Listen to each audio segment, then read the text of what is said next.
Okay, Erev Tov, everybody. A pleasure to see everybody. I hope you're having a beautiful Yontif. And the weather has never been nicer in my lifetime in Toronto. They say since 1951, this has not been this hot in Toronto. So it's been unbelievable. No rain yet, although they say tomorrow a little bit. But at this point, unbelievable. So I hope everybody's having a wonderful Yontif. And I want to thank Dr. Rivka Press Schwartz for Achron Chabi, we'll say. So she's the last of the Parshat of the week. Pleasure to welcome her back. Spoken for a number of times, really needs no introduction, but really a leading voice in the Orthodox world. Has been teaching. Now she's assistant principal at SAR and been really teaching for over 20 years and addressing issues that are important in the Orthodox world. She has a PhD in the history of science from Princeton University, and it's a pleasure to welcome her once again to Torah Motion to our Parshat Shavua. Rivka, Dr. Press Schwartz. Thank you so much, Rabbi Kelman. As I said in talking to Rabbi Kelman in the beginning, I didn't sign up for this week because it was the most convenient week of the year to do this. I signed up for this week because there's something that I think about every single year on Simchas Torah when we learn Parshat Vzot Habracha, and I hear the psukim of Levi's bracha that Moshe gave him before, Shevet Levi that Moshe gave them before he died. And it strikes me again every year. And there's something that I'd like to say about it. So I've been sitting with this for many years, and I guess I'm ready to say it. It's not, I don't think, it's not a typical sort of let's understand the meaning of the psukim and a text-based parsha conversation. It's much closer to what I do a lot of the rest of my time, which is what I call sociology of the Orthodox community without a license. But it's something that I've been wanting to talk about, so I will talk about it, and then Rabbi Kelman can decide if he ever wants me to speak for him again. So I'm sharing my screen now to show you the psukim in the beginning of Vzot Habracha, the pasuk really in the beginning of Vzot Habracha that I want to talk about, and that is Moshe before his death. There's the very end of Chumash Devarim. It's the very end of Moshe's life. He gives brachot to all the shvatim, as Yaakov did before he died to his sons. Moshe is now giving them to the tribes of Israel, and he gives a bracha to Shevet Levi. And his bracha to Shevet Levi is in recognition of the fact that they did the following thing. He's giving them a long bracha, actually. The bracha of Shevet Levi is one of the two longest brachot that any of the tribes get. It's more effusive and more fulsome than most of the other shvatim get. And in the context of why he is giving them so much praise and so much blessing, Moshe says this, Ha'omer la'aviv li'imo lo re'itiv, ve'et achav lo hikir, ve'et banav lo yada, ki shamru imratecha ubritcha yinsoru. Who said of his father and his mother, I consider them not, I do not see them. His brother he did not recognize, his children he did not know, because he kept your words and he guarded your covenant. And of course, Rashi famously says, quoting the words of Chazal, what is this talking about? This is talking about that after Chet HaEgel, after the sin of the golden calf, when Moshe says, Mila Hashem Elai, whoever is going to take God's side, so to speak, come to me. And Shevet Levi gathers to Moshe and proceeds to help in killing the people who have sinned with the golden calf. I mean, everyone has the obvious question, what does it mean? His father and his brother would also have been from Shevet Levi who didn't sin with the golden calf.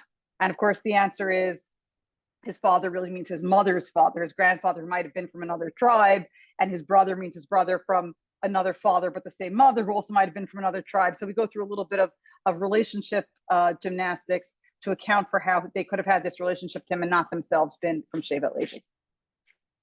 But this strikes me every year because the thing that Levi is being praised for, is being blessed for, the thing that Moshe finds worth lauding in his last moments of life, it's his lack of loyalty to his own family. Is the fact that when push came to shove and the word of God was to kill anybody who had sinned in the golden calf, and these members of the tribe of Levi had close relatives who had sinned with the golden calf, they followed God's word, they kept God's covenant, and they killed their relatives who had sinned with the golden calf. I want to set aside for a minute the question of killing people for theological offenses, which I know for us in the 21st century doesn't always sit very easy. I would really like to park that question and set aside that question. And instead, I want us to think about praising somebody for not recognizing their brother, for not knowing their son. I want us to think about loyalty and about disloyalty And the fact that Levi is being praised here for what could easily seem to us to be a really pretty dramatic and remarkable act of disloyalty. I want us to think about whether loyalty is a Jewish value. And I want to invite us to think about these questions through the lenses of two historical events that I have been thinking a lot about now. I am by training an American historian, and I am by profession most of the time a teacher of history. I told you this wasn't exactly going to be like going through the Psukim text-based Parshat Shavua. Two events that happened around this time of year, whose anniversaries we are commemorating in the next week. And one was the confirmation hearing of Clarence Thomas to the United States Supreme Court in October of 1991. And the other was the exposure of Barry Freundel as a sexual predator in violation of the sanctity of women's mikveh experience in October of 2014. So I want us to look at those two events, occurrences, what happened, how people responded, how certain people in particular responded, as a way of thinking about this question and this issue of loyalty. But I have to start with the to be sure and the acknowledgement that, of course, the Torah recognizes hierarchies of obligation and greater kinds of obligation to people who are closer to us. So, for example, when it comes to the laws of tzedakah, we know that one has an obligation, if your own family members are in need of tzedakah, that there's an obligation to give tzedakah, to give financial assistance to your family members first before you use your philanthropic dollars for other people. And more broadly, beyond your family members, there's an obligation to use your philanthropic dollars in your own community to support the needy within your own community before you give them to other people and other places. And so there is very clearly an awareness that there are sort of concentric circles of obligation, and that there are people that you are closer to and that you owe more to because you are closer to them. Rabbi Jonathan Sachs actually talks about this interestingly as being part of Judaism's core contribution to the world. He says one can, when people make these kinds of sweeping claims like the Jews thought this way and the Greeks thought this way, one can maybe quibble with the historical analysis, but I think the point is an interesting point and worth thinking about. The Greeks approach morality from a first principles kind of perspective. Start from the top, articulate a big principle, and then work down from that to how that applies in day-to-day life. And Rabbi Sachs says that Jews work the other way. We start with a family. Jews start off as a family. And as a family, I care for members of my family. I know how I feel about my own members of my family and my concern and my love for them. And then I generalize up from that, inductively from that, to the broader principle of, oh, every human being has a family, has somebody who cares about them, has somebody who loves them. Oh, actually, there are certain levels of obligation that are imposed on me towards every human being, because if I understand how I feel towards members of my own family and would want other people to treat them, I can generalize up from that to how I should treat people and how I expect other people to treat those whom I am close to. And so we can see the value of the ability to actually see those closer connections and use those closer connections to then help us feel for, relate to, connect to, and support in concentric circles going out. I came across not too long ago, it's pretty interesting, and I'm going to share it with you right now, the Sefer HaChinuch, which is, of course, a sefer that goes through all of the mitzvot and tells us the basic practices involved in each mitzvah and the reason for that. In Mitzvah Lamed Gimel, Mitzvah 33 in Sefer HaChinuch is the mitzvah of Kibud Av Va'em, the mitzvah of honoring one's parents. And the Sefer HaChinuch says, Mishar Shei, that got cut off a little bit, Mishar Shei mitzvah zu, from the roots of this commandment is, Shara'oi lo la'adam, she'akir v'yigmol chesed l'misha asa imo tova. It's fascinating. He doesn't root it in some kind of world historical first principle about parents. He says they did a lot of good for you, not least of which was they brought you into the world.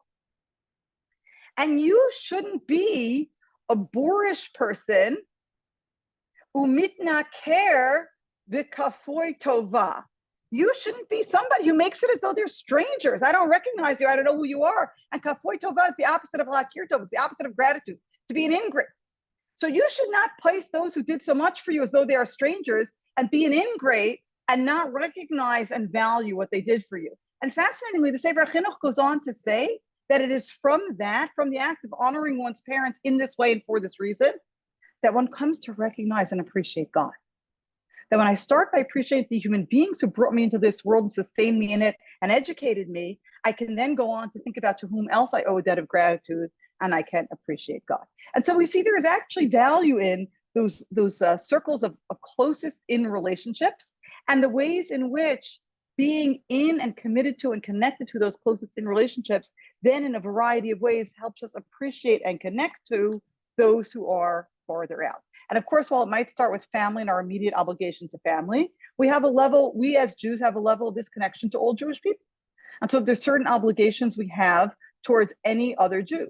We cannot lend money at interest to any other Jew because there's a level of relationship or connection there which demands of us something which is out of the ordinary and unusual. Normal practice of the world is that you extend someone a loan, you charge them interest. To extend people loans interest-free is a special act of consideration for somebody with whom you have some special relationship. And that is a relationship that we have with all other Jews. So I sometimes talk about myself as practicing the sociology of the American Jewish community without a license. I've never studied sociology. I'm not a sociologist. I know precious little about sociology, but I'm now about to quote a work that the researcher Michelle Shane was with Brandeis University for many years, then she went to go work for the OU. Was the first person to introduce me to, and I have been told reliably that it is the most famous and most cited paper in the history of sociology. So I will take that on faith. And that is Mark Granovetter's 1973 paper, The Strength of Weak Ties. And it's a fascinating paper in which he argues that we think of the strong ties between people who are very closely connected as being really important in understanding networks and understanding all kinds of things about how people interact and relate with each other. But we actually should be thinking about weak ties, the more diffuse connections that you might have in a broader circle, but that actually become really important in sustaining relationships and societies and connections in all kinds of ways. And for us as a Jewish community, that's something that's very real and very real. The strength of weak ties, the connections that we have to all other Jews. That's not a strong tie in the sense that I don't know who you are. I'm not close to you. We're not personal friends. We've never met. But if you need a place to go for Shabbos, I'll invite you to my house for Shabbos, and I know that you'll do the same for me. Our community has organizations and structures and institutions that provide support and take care of one another without necessarily knowing deeply and closely who the people we're helping are. It's not that kind of connection. It's the connection of weak ties, but those ties create for us an enormously sustaining web that holds us up in a way that not all other communities have. And I think that's something I try to impress upon my students and get them to understand is the ways in which the web of weak ties that our community creates for us, the resources we have to draw upon, the networks that are available to us, everything that does for us in a way that are not available to other communities. And there are many examples of this. I don't think I need to belabor that point. That's not what I want to talk about tonight. But that's to say that I start with all of this to say that I am not dismissing or minimizing the value of connections, neither the close connections of family, nor the broader connections of community and of Jewish people.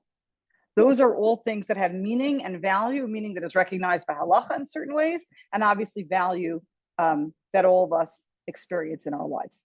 So when I talk about loyalty as not being a Jewish value, which is the claim that I'm about to make, and maybe a little bit intentionally overstating the case to make the point that I want to make, but I'll just frame it that way. The loyalty that I want to argue is not a Jewish value. The lack of loyalty for which Levi is praised, I don't mean that we don't have familial connections or gratitude to our parents or ways in which we contribute to the Jewish community and benefit from its ties.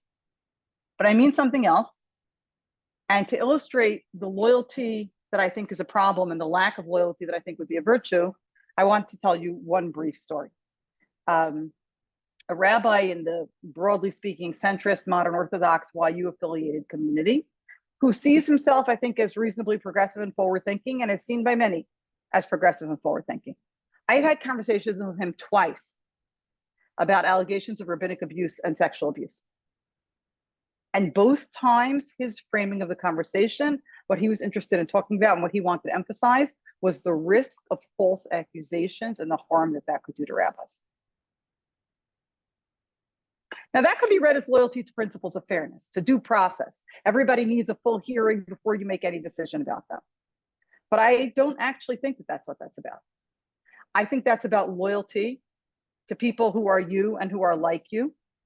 That's about the settings in which you could see yourself. I am a rabbi, I could be accused. And the settings in which you don't see yourself. I cannot imagine myself as a woman vulnerable to abuse by a rabbi.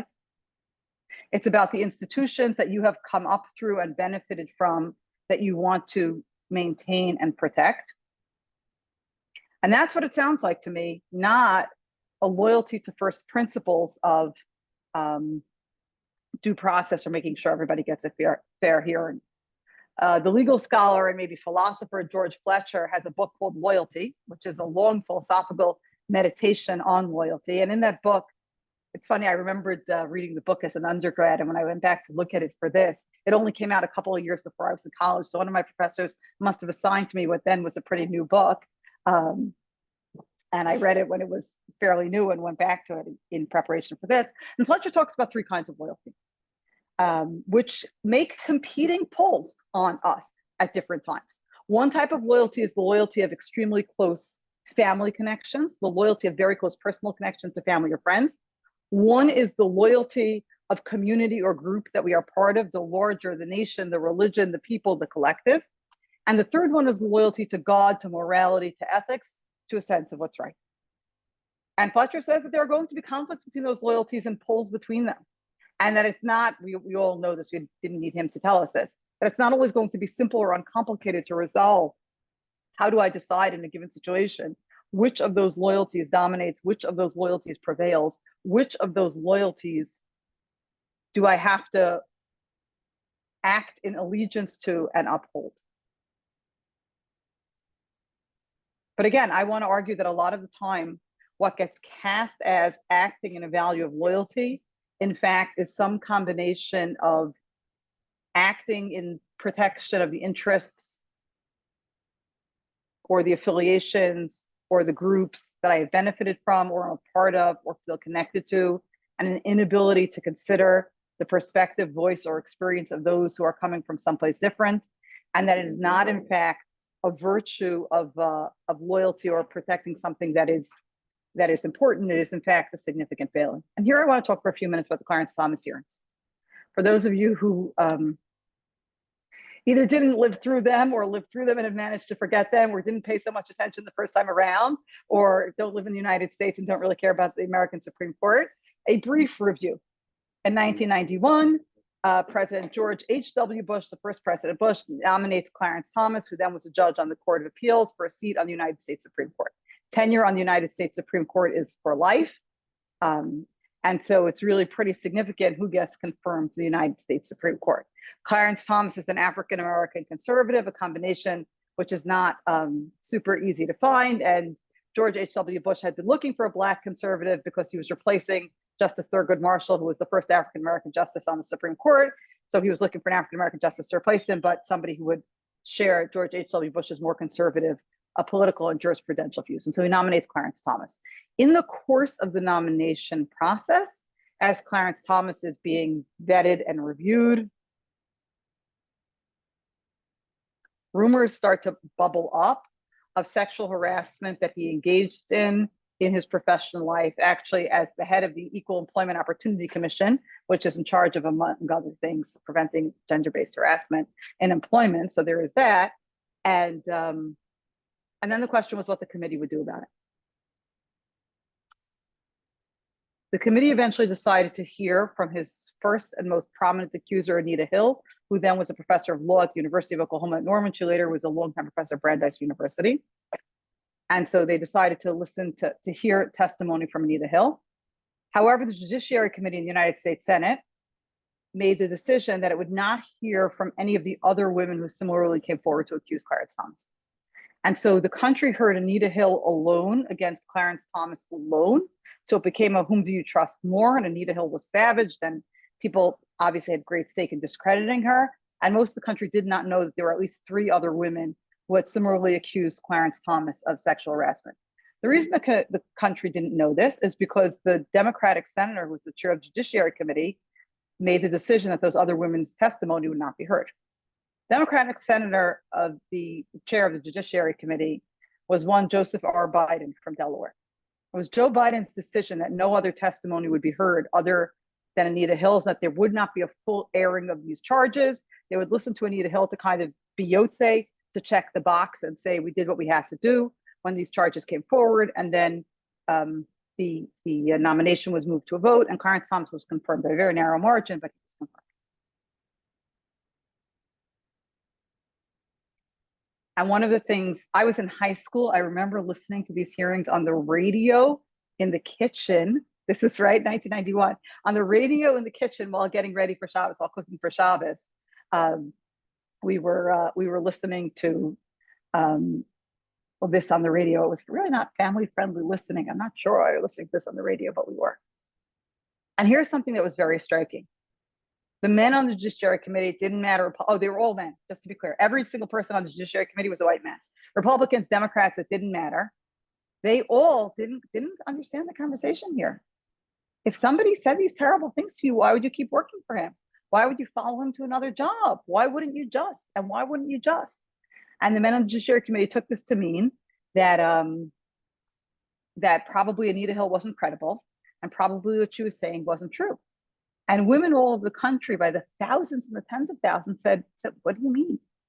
Things just like this happened to me. And of course you don't come forward because the person's your boss and they can torpedo your career and nobody will believe you. And that's just what happened. And that's just the way it is. And that's just what gets done.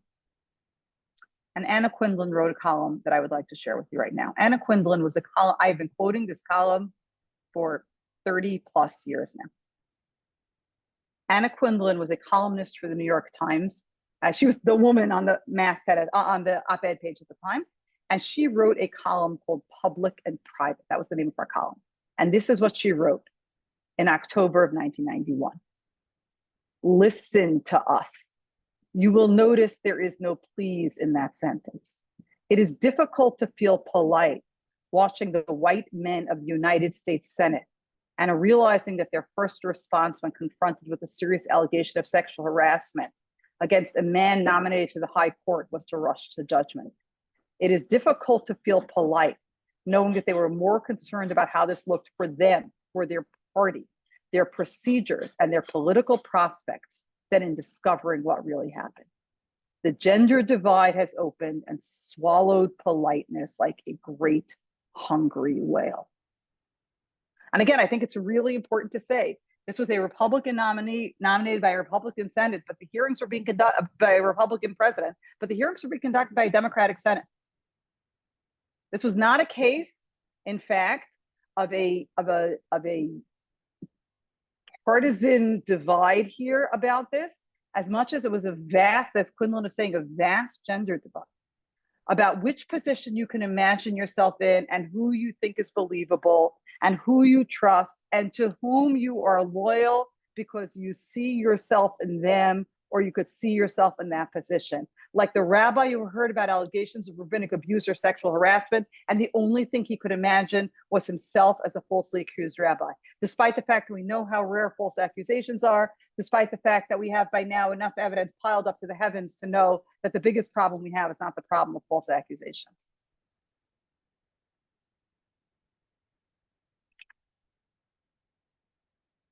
So what do you do when you are confronted by an organization of which you are part, or an institution of which you are part, in which something really bad is happening, something really wrong is being done? So Albert O. Hirschman wrote the very, very famous book that talks about this. The book is called Exit, Voice, and Loyalty. And there's a whole lot of his thesis that's contained right in the title. And he says, when you are in an organization in which something, or an institution in which something bad is happening and something wrong is being done, you can exit the organization. You can say, never mind, I don't want to be part of this. This is terrible, I'm leaving. He gives us the example there. You know, you have a consumer product and it's a company and you don't like what the company just, I'm going to shop with another company. And the alternative is voice. I'm going to stay within the institution. I'm going to stay within the framework. I'm going to stay within the structure, and I'm going to speak up. I'm going to talk about what I think is wrong. I'm going to work from within to change it. And he talks about what determines whether you choose exit or you choose voice. And there are a number of different factors, but crucial to them is the question of loyalty. Crucial to them is the question of how invested are you in this institution that we're talking about? How much do you care about it? And how high are the costs of leaving? If I decide that I'm going to take my business from Target to Costco, from Costco to Walmart, depending on what I think about a company's business practices, my costs of leaving are not very high. My investment is not very high. I can switch from one company to another. But when it's something that matters much more, and my costs of leaving are much higher, in which I'm much more invested in whatever the institution or organization is, that's when loyalty kicks in. And that, says Hirschman, is when I may choose voice instead of exit. But all too often, what we see is neither. It's neither exit nor is it voice. I'm not leaving, nor am I speaking up. I'm convincing myself for 150,000 reasons why I'm acting in principle. I'm defending the right and the good, when what I'm really doing is I'm protecting people and institutions who should not be protected. Or when I'm protecting myself from sticking my neck out. And I convince myself with all the reasons in the world why that really somehow is serving the right and the good, when in fact that is loyalty to the people that I know and have relationships to and I'm friendly with, or it's loyal to the institutions that have served me well or that I'm a part of, or it's loyalty to my own self-interest and a desire not to stir the pot too much and get into too much trouble. And I think it's worth thinking about who is more likely to fall prey to that and who is less likely to fall prey to that. And before I talk about a Time magazine cover from 2002, I want to talk about a famous midrash about the burial of Yaakov Avinu. So Yaakov Avinu has died, and he's being brought back from the land of Egypt to the land of Canaan for burial. He's being accompanied by his sons, and they're taken to the cave of Machpelah, where all the Avot and Imahot are buried. Where all the cave of the patriarchs in Hebron to be buried. And Esav shows up. And Esav says, what do you mean you're burying him here? I'm the one who gets buried here, right? Which son is the inheritor of the lineage, is the heir to Abraham and Yitzchak, who gets buried in the cave of Machpelah? And Esav shows up and says, what do you mean you're putting Yaakov in there? I go in there. And they're having an argument and they're having a fight, and they send somebody back, run back to Egypt and show up with the deed and the title. And while they're arguing, the Midrash tells us that Husham, the son of Dan, is dead. He can't hear what's going on. He doesn't hear they're getting into a whole legal argument about who holds the title and who holds the deed and who is actually the owner. He's an outsider to that whole situation. He's not in it where they're all hacking legal arguments and this codicil and that subclause. And he just sees that Yaakov is not being buried, that it's an act of disrespect to his grandfather Yaakov, who passed away, that the disrespect is being perpetrated by Esav, who's refusing to allow the burial. And says the Midrash, he whacks at Esav, knocks his head off, but thereby dispatching the problem. And Yaakov is buried in Ma'arat HaMachpelah, as according to tradition, as Esav said. There's something fascinating here about when you're in it, you can get all convinced for all the reasons why what you're doing is actually loyalty to a value, as loyalty to, and when you're not as deeply in it, you're like, what the heck is going on here? Which leads me to the Time magazine cover from 2002. Because Time magazine at the end of every year declares Person of the Year or People of the Year. And in 2002, their cover, People of the Year, were the whistleblowers. There were 3 whistleblowers on the cover. One had blown the whistle on failings of the FBI leading up to 9/11. One had blown the whistle on financial fraud at Enron. Both of those cases we remember well. And the third one had blown the whistle on similar Shmei Dre at WorldCom, which is a bankruptcy that was very big at the time, but I think is probably less well remembered. And what was striking about the 3 people on the cover of Time magazine, these 3 whistleblowers, that they were all women. I don't think there's something inherent in having 2 X chromosomes that makes you more likely to be a whistleblower. I think there's something about, as women probably still are today in the top echelons of the FBI in corporate America, but certainly 30 years ago in the echelons of the FBI in corporate America, were something of outsiders. And being something of outsiders, they were less caught up in the self-serving language and the explanations and the reasonings and the rationales and the justifications about why this was an important thing to do, and we were protecting important values, we were protecting important people, we were protecting important institutions. The fact that they themselves were not totally insiders to, even as, I mean, they worked in the FBI, they worked at around WorldCom, but one has to imagine they were not totally insiders to the culture in those boardrooms and in those places, meant that they were more in a position to blow the whistle. Which leads me to the 2nd October anniversary that I want to talk about, and to say things that I don't know why I feel like I need to say them now after 9. I've been sitting on them for 9 years. They've needed to be said for 9 years, but we could start with now. In that horrific October, when somebody who had served as a rabbi for 3 decades at a high-profile shul in Washington was revealed to be a sexual predator of the worst sort, I was then in the position of being a community rebbitzin. The Orthodox community, the women of the Orthodox community, were absolutely shaken to their core by the violation of anybody placing a hidden camera in the mikveh to spy on women in an intensely vulnerable moment in both a physical and an emotional and a spiritual kind of way. And the added violation, this was a rabbi and a powerful rabbi doing it. I mean, it was just to talk for a minute, because there's a way in which that trauma was sort of, we needed to make it go away for the community to work. We needed to go on. And so what that trauma was for the women of the community, I think didn't really sit with that quite as long as we should have. I had women in my community who said, I'm not going back into the mikveh until somebody sweeps the mikveh for bugs, until somebody goes through the mikveh and makes sure there are no hidden cameras or listening devices or what have you in this mikveh. And I know my community wasn't the only one where women felt that way, the enormous sense of violation and vulnerability. And then here's what we found out. We found out that there had been 2 separate earlier complaints lodged against this individual with the Rabbinical Council of America, the mainstream major umbrella organization for centrist and modern Orthodox rabbis. 2. There had been 2 earlier rounds of investigations, and let's deal with it quietly. Now, it is true that neither of those 2 earlier rounds of investigations was explicitly sexual in nature. They were both about abuses of power and inappropriate behavior and conduct unbecoming, maybe even moral turpitude, but they weren't about specifically sexual predation on vulnerable people.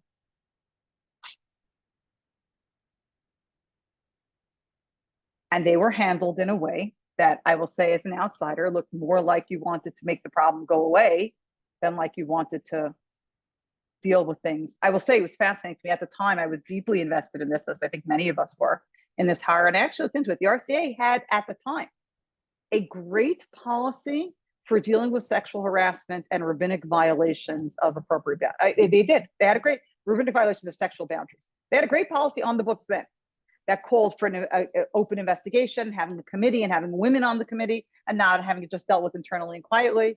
But because the accusations against them in the first 2 rounds were not sexual in nature, that policy was never triggered.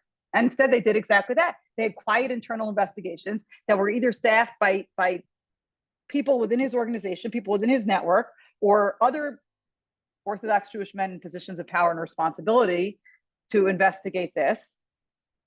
And there was no place and no voice for anyone to say, can we hear what it feels like to be a woman candidate for conversion? And this is the rabbi who wields so much power over your life, and now he's sending you to run errands for him or asking you to set up a joint bank account. I'm like, what the heck? And twice that was handled quietly and made to go away. And what happened in this case was that the president of the shul went to the law enforcement authorities, not to the RCA, not to the rabbinic figures, not to whoever. And the president of the shul was a woman, which, in case you're not familiar with North American Orthodox shul politics, is not an uncomplicated thing to this day in some centrist Orthodox circles. Having a woman as president of the shul, it's a whole conversation and discussion. Some shuls do it, some shuls don't do it. This shul had a woman president, and I don't think it's a coincidence that she went directly to law enforcement rather than creating. I obviously can't pretend to know what would have been done had this gone through the same channels of rabbinic oversight, but it didn't. It went straight to law enforcement. I wrote a letter at the time to the leadership of the RCA. And I quoted Anna Quinlan's column. I said, listen to us. Notice there is no please in that sentence. It's very hard to look at the old gray men of the Judiciary Committee sitting there in judgment. And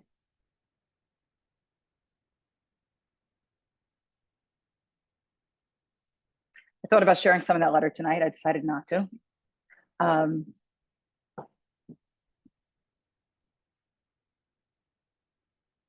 But what I said in that letter is we can't just make this about gayris or conversion procedures. We can't just say, well, this is a problem in how candidates for conversion are treated. Let's create supports for candidates for conversion. We have to recognize that there's a systemic problem here. And the systemic problem is about institutions and loyalties and who supports whom and who works for whom and what problems are made to go away and what problems are covered up. Years later, I didn't know it at the time, but years later, I learned about some work done by Dr. Gila Ben Shmuel, who's a psychologist who studies sexual abuse, particularly sexual abuse in religious communities. And she wrote something incredibly powerful that I've been citing and quoting ever since. She said, we think of silence as a passive thing, silence when it comes to sexual assault. The victims didn't speak, nobody heard, it was just quiet. She said, that's basically never how silence goes. Silence is active and it is created and it is maintained. In many of these cases where people say, why didn't the victim come forward? It turns out when you look into it, that victims did come forward. Victims spoke up. And victims were actively silenced by institutions and by people who said, it's not good for the church, it's not good for the synagogue, it's not good for the religion. Our loyalty here has to be to some greater good that, oh, we're so sorry, requires silencing you. Except that I don't think that's a loyalty to a greater good. I think that's using the argument of loyalty to a greater good to suppress, or I'm sorry, to gussy up what is in fact my loyalty to, again, the people I look like, the people who look like me, the people I'm comfortable with, the institutions I came up through, the institutions I feel comfortable with. And that becomes an argument about moral virtue. For those of you who remember the Spotlight movie about the the sexual abuse scandal in the Catholic Church in Boston, there's a climactic moment in the movie where a reporter wanting to know how come nobody has reported on this in the past goes back into the newspaper, into the archives of the Boston Globe, and discovers not only did the Globe run a story about this years and years ago, but he was the one who had written the story. It wasn't that nobody knew or nobody heard. It was that there were active acts of suppressing and silencing in order, again, to maintain people, in order to maintain individuals, in order to maintain institutions. And that, at the end, trumped loyalty to truth, to the right, to victims, to the vulnerable.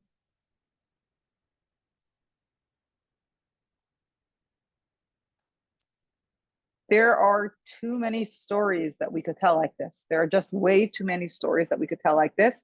And I don't think we tell them enough. I don't tell them enough because we too are very busy being part of systems, being implicated in systems, being connected to systems, and not wanting to start up, to rock too many boats, to give too much offense, to cause too much trouble, to stick our neck out, all the things that we do not want to do. And so we speak in code and we talk in hidden ways, and we don't name people and we don't name institutions and we don't sit.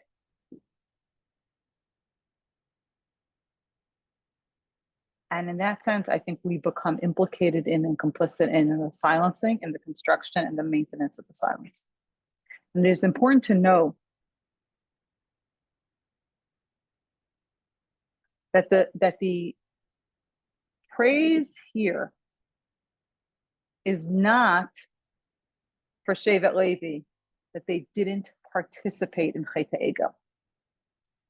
The praise here for Shevet Levi is that they did not countenance or excuse or cover up for those who did.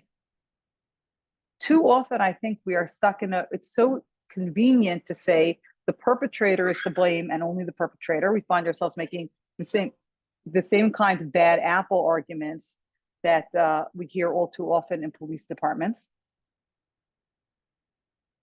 And that's very convenient. Obviously, the perpetrators are to blame. Nobody is arguing the perpetrators are not to blame. But what I wrote in that letter to the RCA, what I had hoped for some acknowledgement of, and what we did not get was some awareness that there are systems and structures here, there are networks and webs of loyalty that are acting in very harmful and destructive ways. And that what is called for in this moment is not simply, oh, I shouldn't be a perpetrator, you shouldn't be a perpetrator, we should identify the perpetrator and punish the perpetrator. What is called for in this moment, in every moment, I think, is the Shevet Levi moment of saying that there is something here more than loyalty to my family members, more than loyalty to my loved ones, more than loyalty to the network that I'm a part of. What is called for here is et achav lo hikir ve'et banav lo yada. He did not recognize his brothers and he did not know his children.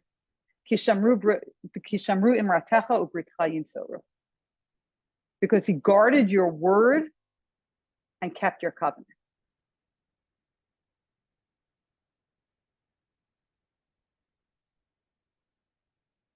Hirschman says that one of the reasons people don't exit is because of loyalty. In that sense, because the cost of leaving is too high and the value of staying is too great. There are people who have exited over these kinds of things, and I would be the last person in the world to suggest any kind of judgment on them, because I cannot even imagine the suffering, and whatever choices people make in those moments are their choices to make. But for many of us, that's not an option we're interested in. We, in fact, experience that kind of loyalty, the loyalty Hirschman is talking about, that the affiliations are too valuable to us and the cost of leaving is too high, and it's not an option we're interested in. And so what's left to us is to stay and to exercise voice, but to demand of our institutions, of our communities, of our communal and institutional leadership, if not every time and if not every case, because it certainly is a high bar to reach, an aspiration to that Shevet Levi standard, that our ultimate loyalty and our ultimate identification is not to other people and not to our connections to them, close as we might be and much as we might value them, that our ultimate loyalty and our ultimate obligation is to God's word and to the Torah's teaching, to what it demands of us, to attend to the needs of those who are marginalized, disempowered, disadvantaged in our community, in our society.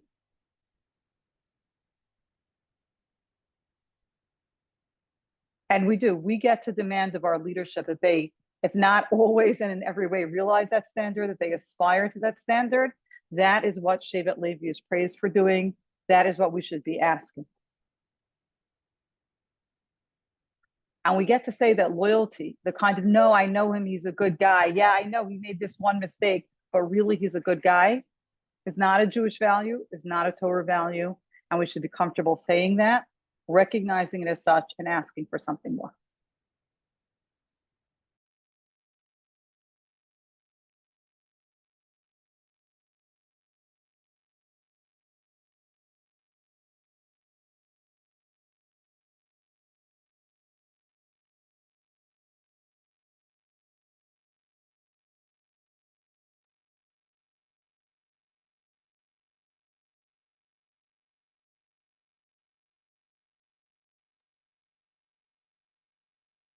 I'm looking at the comments. I don't see anything that particularly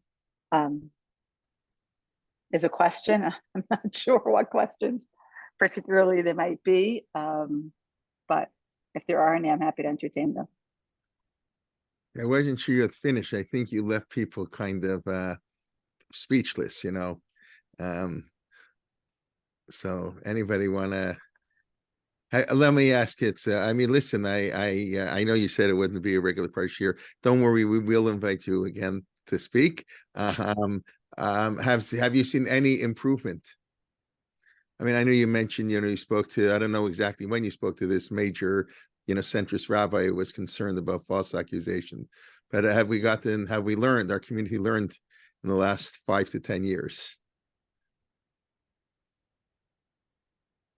That's an interesting and tough question. I think that there's probably more of a sense that people can do things that you can't imagine that they could do. And there's less of a sense of a rabbi wouldn't do a thing like that. But I think that when it's somebody I know or it's somebody I feel close to, I think that initial response is still to I think people, well, you have to understand, and he and just. And I don't think that people have a response of saying, "Oh, I didn't know he behaved that way," and now that I know that, I think we maybe are getting to that point as a community about get refusers. I'm not interested in knowing what a nice guy the get refuser is in other areas of his life. He shouldn't be admitted into shul. But I'm not quite sure that we've gotten to the point that we need to be with this. Well, certainly, let me say it like this. I'm not sure we've gotten to the point where we need to be on the individual level of once I find out that somebody I know is actually culpable in serious ways. I mean, there was an incident, this goes back a ways, but there was an incident when someone in the New York area Orthodox community was charged with and pleaded guilty to sex offenses involving children. And the sentencing phase, so he's already pleaded guilty. There's no trial on the merits. But in the sentencing phase, they invite various people to write letters attesting to his character and saying what a wonderful person he is, other than this little minor thing about, child sexual abuse material and things like that. And asking for a more lenient sentence for him. And a lot of very prominent people wrote letters for him, including people who professionally work in the area of child abuse victims and victim advocacy. I can't for the life of me make any sense of that. No, but I know him and I know that was a bad thing, but he's a good guy. And it's not that I think he shouldn't get any prison sentence, but he shouldn't get a longer prison sentence. I'm not super interested in that. And as a community, have we gotten better about that? Not the institutional and the frameworks and the whose voices we have to hear from. If we have, it's certainly not enough. I don't know. And you said the RCA never responded to you. Your letter. They did respond to me. I got to thank you for writing this letter. But what I said in the letter is this can't just be about gay rights. It can't just be about conversion procedures. It has to be about whose voices you're hearing and who has a seat at the table. And Yossi, I see your hand is up. You want to ask something? I was going to ask, aside from, there's a geographic element to this, let's say. There are countries where the religious authorities are in charge of the police and judiciary. And let's move it away from our community to Iran, where that poor girl was killed a year ago, and the mullahs there are in charge of the investigation and the whole thing. So that makes it even worse when you have a powerful segment, you don't have the checks and balances, where the imams can do what they want with their morality police, and the investigation is done by them. I'm going to say something that sounds ungentle, but I'm going to be ungentle. When my modern Orthodox students, when I start talking about a challenge in our community, and they start talking to me about, yeah, but if everybody in Lakewood learns in Kollel, how are they going to pay? I'm like, what? What does that have to do with us? You're not learning in Kollel. I'm not, we're not in Lakewood. It's such a deflection to start talking about the problems in Lakewood when I want to talk about what's wrong in our community. The community that I live in, that I'm a part of, that I'm a participant in, that I'm educating students in, that I'm raising children in, that for no longer, but for 10 years, I was talking to congregants in, that community has had really, really, really serious and important failings that have negatively affected a lot of people in our community, and that I don't think we have done enough to think about it. And just when I say we is not honest, because I don't mean we. I mean the people in the position of leadership in the community who could be doing this. We have not done enough to cheshbon and nefesh about and address. And the mullahs in Iran are the mullahs in Iran, and I'm the nebuch on the people in Iran who have to live under the mullahs. But it doesn't make it any better for me that our community is not acting in the way that it needs to act to say that the mullahs in Iran are whatever. I want to talk about the community that I'm a part of. I want to talk about the shul that I'm a member in and that I daven in. I want to talk about the organizations in American Orthodox life that purport to speak for me. That's what I want to talk about. That other communities, societies, religious groups are in some sense worse off may be true, but that's not. But what I'm saying though is because we have access to an independent court system. One of your examples said that the woman president used that instead of the rabbinic courts, and that's why there was a positive resolution. So that's something we should be advocating for everywhere.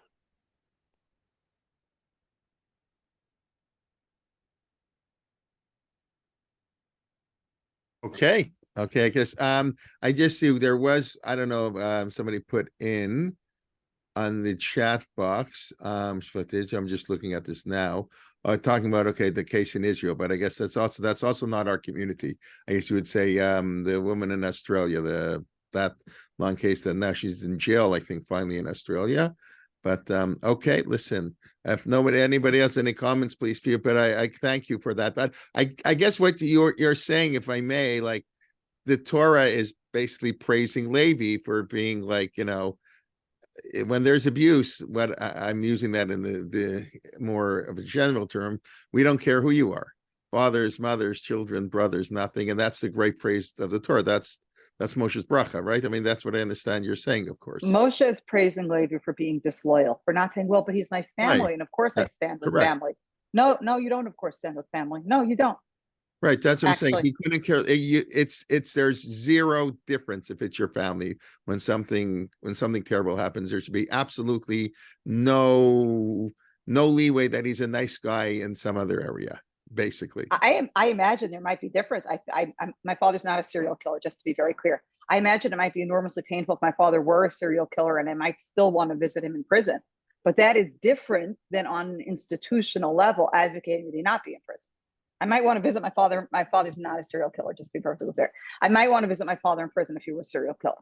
That's very different than saying, well, no, but I know him, he's a good guy, he shouldn't be in prison. Nobody killed 11 people. He should be in prison, actually. It's interesting. No, but he did so much good. Yeah, what? No, but you have to understand, as a rabbi in the community, now people were not saying that with Frondel once he was discovered, because what he was discovered for was so horrifying and so blood curdling and also a federal crime, and there was nothing left to talk about. But in the two previous instances, when he was investigated by various arms, bodies within the official rabbinic establishment, whatever their calculations were, which I, of course, don't have access to because they weren't open or transparent or shared at the time, presumably they weighed his stature and the benefit and what he was doing and the nature and the harms. I know what they didn't do. It's pretty clear what they didn't do. They didn't hear the voices of the less powerful people who were being hurt by him and consider them. They had loyalty, but they had loyalty within their group, and they had loyalty to the people they knew, and they had loyalty. And I'm sure they thought they were having loyalty to values and protecting the rabbin and protecting halacha Torah and everything else. And we know how that ended up in the pages of the New York Times. It didn't really end very super well for anybody. It's interesting, isn't it, that the Levium were outsiders. They were like had no more property rights than Gerim, and this fits with your suggestion that that you need to be an outsider to make the complaint. Is that right? I think it is much easier, as I said about the whistleblowers. It is much easier to do this if you're an outsider. But here is the fundamental challenge. We are going to have a system. I teach I used to teach U.S. government and politics, and the title of the textbook I used was called "The Irony of Democracy." That's the name of the textbook I used. What's the irony of democracy? The irony of democracy is democracy means rule by the people, but you in fact cannot have rule by the people. We're not going to do a plebiscite of 330 whatever million Americans to decide policy. And so, in order for the system to work, you have to have elites. You have to have people who work within the system, who know the system. They're the congressman, or they're the president, they're the lobbyists, whatever. You need to have elites. And the question of how you maintain a system that nominally pays lip service to the idea of the people and the people ruling, but has elites, but the elites can't get too far from the people, and this, that, the other, that's what the textbook calls the irony of democracy. There are going to be elites. In any organization, you're going to have people who emerge to run it. In the Orthodox community, we have a structure that, first of all, sets certain people up to be the elites from structures within the system. And then we have structures that are part of North American Jewish life that don't necessarily have to emerge from within, right, the rabbinate, and people who have a certain level of halachic authority and answer questions and things like that emerges from within the system. And then the various Orthodox organizations, common organizations, or Jewish common organizations may not sort of be inherent within the Jewish community in some sense, but shape our North American Jewish community. And those organizations are going to exist. And it's not enough to say, I'm like a little tired of saying, well, the people outside, we have to somehow bang on pots and pans to get attention, to get change made. And I'll also tell you, as a person who's willing to bang on pots and pans, that garnished Telfin, right? It didn't really do me all that much good. at a certain point, the people inside have to say there is a responsibility on us to figure out how this is not just going to revert back to that rabbi saying to me, well, but what about false accusations? Because here's who I could imagine myself as being. Here are the shoes I could imagine myself wearing. Here's what I'm afraid of. So that's what I revert to. And some other question about how we get beyond those kinds of personal individual loyalties to Shamru and Martechu Brit Chayim Sorah. And I think that's a reasonable thing for us to ask that institutions be attentive to and work towards, even if perfection is not attainable for any of us. Okay. Anybody else? I mean, I don't really see much, institutional dealing with this issue, but you might see more than I would see. Like, I don't know. People, I know people don't like to talk about, which I guess is why it's so important you did talk about it. So thank you. And want to wish you Chag Sameach, Modim Simcha. It should be a nice Simcha store on a happier note. And, some food for thought. Tomorrow morning, my shir will be at 9:15, a half an hour later than usual because of Hoshana Rabbah and everything. So if those can make it on the Siddur, we'll talk on Simchas Torah. Shmini Atzeret Simchas Torah, that'll be tomorrow 9:45 a.m. as opposed to 9:15. And then next week we'll have our regular shir. I sent out the email already, people for our fall programming. So please, I know a bunch of you registered, but starting I guess next week with Shuli Mishkan, I guess will be the first one starting series. You have a whole bunch of new series beginning. Good. So okay, and thank you very much. Okay, Dr. Press Schwartz, say hi to Tara and Noah if you see them. You'll probably bump into them in shul.